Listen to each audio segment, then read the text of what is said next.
நீங்க கேட்டிருக்க கேள்வி என்னன்னா, சிவமுக்கும், சிவனுக்கும் உள்ள வித்தியாசம் என்ன? அப்படின்னு கேட்டிருக்கீங்க. அதாவது சிவம் அதுக்கும், சிவன் அவருக்கும் உள்ள வித்தியாசம் என்ன?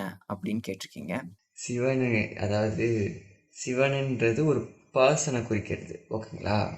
சிவம்ன்றது ஒரு நிலையை குறிக்கிறது, ஓகேங்களா? ரெண்டும் ஒன்று கிடையாது. இவர் வேற அவர் வேற கிடையாது, ரெண்டுமே ஆள் கிடையாது. ஓகேங்களா? சிவம்ன்றது ஒரு ஸ்டேட் ஆஃப் கான்ஷியஸ்னஸ். யார் மீதும் எந்தவித பேதப்பாடும் பார்க்காத ஒரே சீரான அன்பு காட்டுற அந்த நிலைக்கு பேரு சிவம். அந்த நிலையை நாம் அடைஞ்சிட்டோம்னா, அந்த புரிதலுக்கு நாம் போயிட்டோம்னா, அந்த கான்ஷியஸ்னஸை நாம அடைஞ்சிட்டோம்னா நம்மளுமே சிவன் தான்.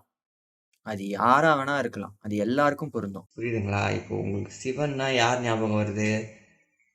அவர் இது நீல நிறத்தில் நல்ல உடுக்கை கையில் வச்சிருப்பார், திரிசூலம் உடுக்கை ஏந்தியவன், டான்ஸ் ஆடுறவர், அவர் தான் சிவன்.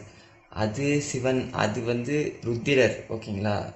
சிவன்ன்றது என்னன்னா, சிவம்ன்றது எல்லா உயிரையும் தன் உயிர் போல் பார்க்குற அந்த ஒரு நிலை, அறிவு, கருணையே வடிவான அறிவுக்கு சிவம்னு பேர்.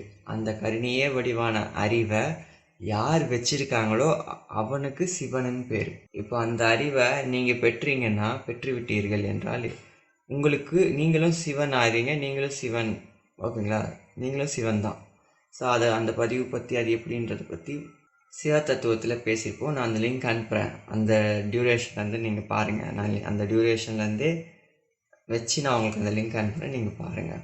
ஸோ அப்போது உங்களுக்கு தெரிய வரும் சிவனுக்கும் சிவமுக்கும் உள்ள வித்தியாசம் என்னென்னு. புரியுதுங்களா? சிவன் அப்படின்றது ஒரு பர்சன்.